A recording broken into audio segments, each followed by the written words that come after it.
लोग जिस कहते थे भाई कांग्रेस आएगी, लेकिन लोगों के मन में भारतीय जनता पार्टी ने जो काम किया वो उनके दिल में बैठी हुई थी और पूरे बहुमत से भारतीय जनता पार्टी को यहाँ से जिताया। जब अहिरवाल की हम बात करते हैं, दक्षिण हरियाणा की बात करते हैं, तो काफी लंबे समय से एक चर्चा है कि यहाँ का सीएम होना चाहिए। कुछ नेताओं की भी इच्छा है और लोगों का भी ये मानना है कि यहाँ से होना चाहिए। उस पे तंवर साहब का क्या मानना है?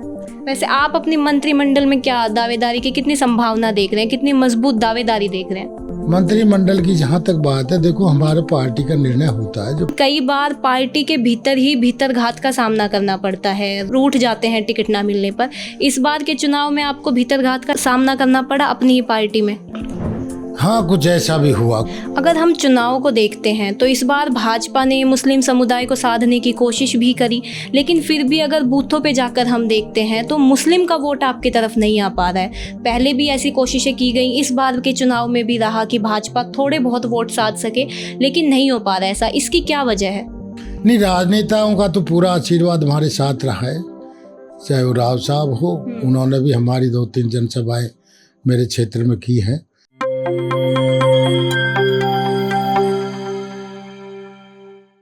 नमस्कार, मैं हूं कोमल राव। एनजेपी हरियाणा के साथ आज मौजूद हैं सोहना से नवनिर्वाचित भाजपा विधायक तेजपाल तंवर।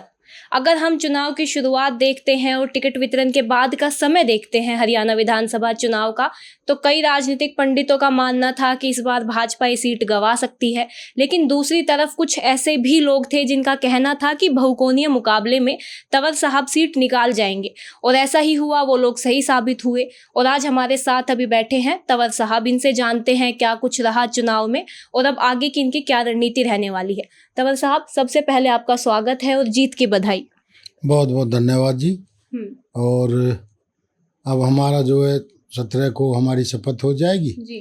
उसके बाद सारे कार्य करेंगे, जो लोगों से के धन्यवाद भी करेंगे और उनसे काम की फीडबैक भी लेंगे जी। जो काम हमारे पीछे रुक गए थे उनको भी करेंगे और जो नए काम मिलेंगे उनको भी करेंगे। अगर हम जीत की बात करते हैं तो आपकी जीत के क्या फैक्टर रहे, क्या समीकरण रहे इन चुनाव में? आप शुरू से आश्वस्त थे अपनी जीत को लेकर कि आप जीत जाएंगे, या बाद में कोई टर्निंग पॉइंट आया? नहीं, हम बिल्कुल आश्वस्त थे जीत के लिए। हमने काम कर रखा था। 5 साल हम अपने लोगों के बीच में रहे, जनता के साथ रहे, उनके दुख सुख में भी हम जाते रहे और फीडबैक भी हमें मिलती रहती थी कि भाई आप टिकट ले आओ, 100% आपको विधायक बढ़ाएंगे। तो पार्टी ने हमें सीनियर कार्यकर्ता होने के नाते हमें टिकट भी दी और हम पार्टी के कार्यकर्ताओं के दम पे चुनाव भी जीते। और हमारे नेताओं का आशीर्वाद आदरणीय मोदी जी का हमारे ऊपर पूरा रहा। उन्होंने जो कार्य देश और विदेश में किए, प्रदेश और देश में किए, उन कार्यों का हमें बहुत फायदा मिला।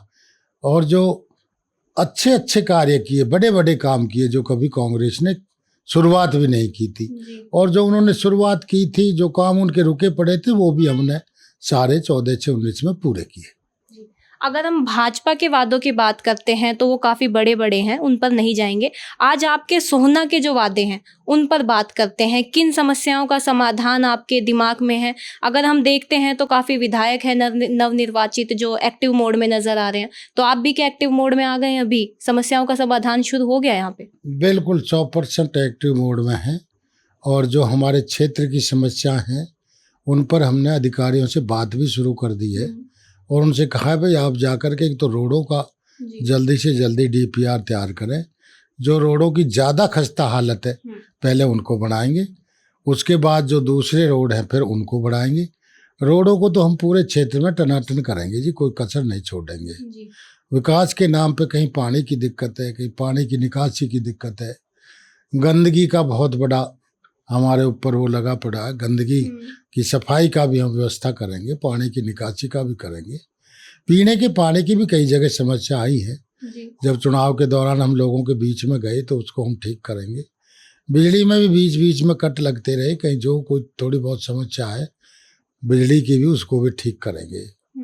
तो विकास के नाम पर हम पूरा विकास, भारतीय जनता पार्टी का विकास ही तो है जो आज देश में नंबर 1 पर भारतीय जनता पार्टी खड़ी है। आदरणीय मोदी जी ने 36 बिरादरी के लोगों का काम किया और उन सबको साथ लेकर के चले हैं। जिनकी भी जो बातें थी उन्होंने पूरे किए हैं सारे वादे। जी। 17 तारीख को आपका मंत्रिमंडल गठन होगा, शपथ समारोह होगा। वहाँ पर ऐसा है कि नायब सैनी ही सीएम बनेंगे, ये बातें भी चल रही है। लेकिन जब अहिरवाल की हम बात करते हैं, दक्षिण हरियाणा की बात करते हैं, तो काफ़ी लंबे समय से एक चर्चा है कि यहाँ का सीएम होना चाहिए। कुछ नेताओं की भी इच्छा है और लोगों का भी ये मानना है कि यहाँ से होना चाहिए। उस पर तंवर साहब का क्या मानना है? हमारा मानना है कि पार्टी बिल्कुल सोच समझ करके निर्णय लेगी। जिस तरह से टिकटों में लिया है, अच्छे अच्छे प्रतिनिधियों को इस बार टिकट दिया और सारे विधायक जीत करके आए हैं। लोग जिस कहते थे भाई कांग्रेस आएगी, लेकिन लोगों के मन में भारतीय जनता पार्टी ने जो काम किया वो उनके दिल में बैठी हुई थी और पूरे बहुमत से भारतीय जनता पार्टी को यहाँ से जिताया। और जो भी अब हमारे जो पार्टी के कार्य हैं या कार्यकर्ता आश्वस्त हैं और हम अपना पूरा विकास का काम करेंगे। वैसे आप अपनी मंत्रिमंडल में क्या दावेदारी की कितनी संभावना देख रहे हैं, कितनी मजबूत दावेदारी देख रहे हैं? मंत्रिमंडल की जहाँ तक बात है, देखो हमारे पार्टी का निर्णय होता है, जो पार्टी निर्णय करेगी वो हमें मंजूर होगा और उस पर हमारी सबकी मोहर लगेगी। पार्टी का नेतृत्व देख करके सीनियर और जूनियर कार्यकर्ताओं को उसी हिसाब से ये मंत्रिमंडल मिलेगा और मंत्रिमंडल में अगर हमें जगह मिलेगी तो काम करेंगे और नहीं भी मिलेगी तो भी काम करेंगे, ऐसी कोई बात नहीं है। बाहरी तो हम तो पार्टी के पुराने कार्यकर्ता हैं और हमेशा पार्टी के साथ रहे हैं। 80 से मैं पार्टी का कार्यकर्ता हूँ, 3 बार मैं जिले का अध्यक्ष रहा हूँ और सभी कार्यकर्ताओं से हमारा बहुत अच्छा प्यार है और कार्यकर्ताओं के दम पे ही हम यहाँ से जीते हैं। तो पार्टी जो निर्णय करेगी ठीक करेगी, सोच समझ करके करेगी। जी, अभी आपने अपना थोड़ा सा राजनीति बैकग्राउंड की बात की। राजनीति में खासकर चुनाव के टाइम ऐसा होता है, काफ़ी विरोधी होते हैं आपके मैदान में, ये आम बात है। लेकिन कई बार पार्टी के भीतर ही भीतरघात का सामना करना पड़ता है, रूठ जाते हैं टिकट ना मिलने पर। इस बार के चुनाव में आपको भीतरघात का सामना करना पड़ा अपनी ही पार्टी में? हाँ, कुछ ऐसा भी हुआ, कुछ लोगों ने हमारे खिलाफत भी की है। मैं तो ये कहता हूँ हमारे सारे क्षेत्र के जितने भी बड़े बड़े जो अपने आप को कुछ समझते थे वो सब एक तरफ हो गए। इस बार हमको भारतीय जनता पार्टी को हराने के लिए पूरी ताकत उन लोगों ने लगा दी, लेकिन हमने कहा कि हम तो कार्यकर्ता के दम पे और विकास के नाम पे चुनाव लड़ेंगे। लोगों ने उनको नकारा और हमको आगे बढ़ाया।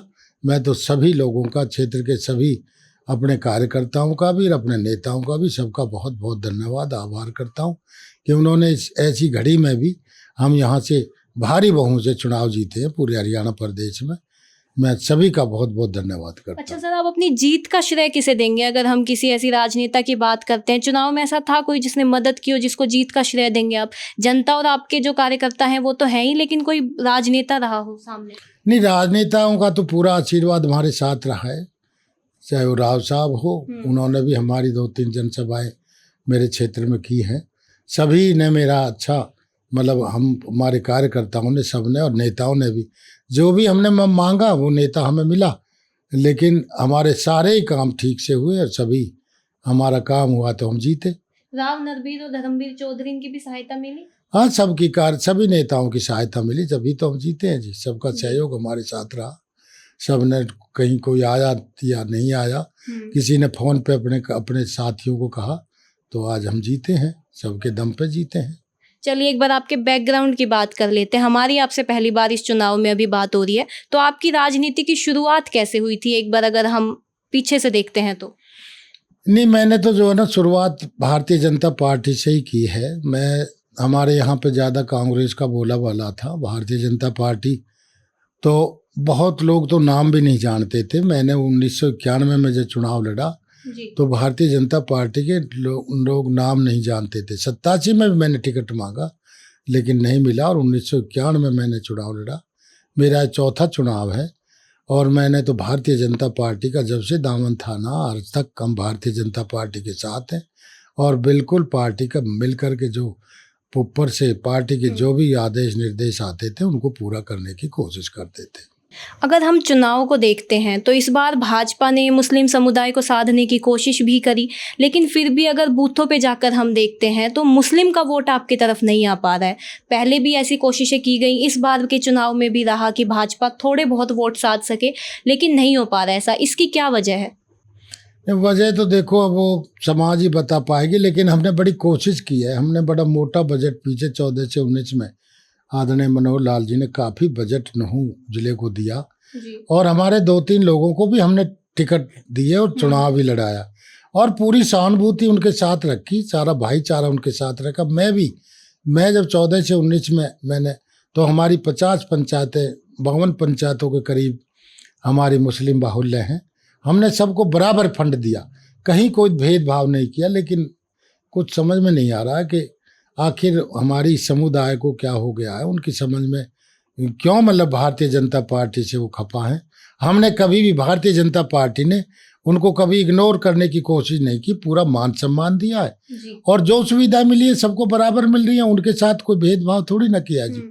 लेकिन अब तो ये तो उनको सोचना पड़ेगा कि भाई देखो, भारत की राष्ट्र की धारा में उनको जुड़ना चाहिए, ऐसे नहीं करना चाहिए। मेरा उनसे भी हाथ जोड़ करके अपील है कि राष्ट्र की मुख्य धारा में वो जुड़े, ये मुस्लिम समाज भी जुड़े, वो अपने हमको अछूत ना समझे। भारतीय जनता पार्टी बहुत अच्छी पार्टी है जो राष्ट्र हित में काम करना चाहती है और सबको साथ लेकर के चलना चाहती है जी। ये मेरा अंतिम सवाल, अब इन पूरे 5 साल में क्या एजेंडा रहने वाला है आपका, क्या रोड मैप है आपका? अब हमारा इन 5 सालों में विकास ही हमारा एजेंडा रहेगा और जो लोग अपने इधर उधर भी गए थे कार्यकर्ताओं को सबको साथ लगा करके पार्टी को आगे बढ़ाएंगे, प्रदेश को आगे बढ़ाएंगे, देश को आगे बढ़ाएंगे। हमारी पार्टी जो है देश और राष्ट्र हित में काम करना चाहती है, सभी लोगों को साथ लेकर के चलना चाहती है, 36 बिरादरी का हम भला करना चाहते हैं, चाहे उसमें मजदूर हो, किसान हो, माई बहनें हो और जो भी हमारे साथ जो जुड़े हुए ग्रुप है, सबको साथ लेकर के हम आगे बढ़ेंगे और बहुत अच्छे से कार्य करेंगे।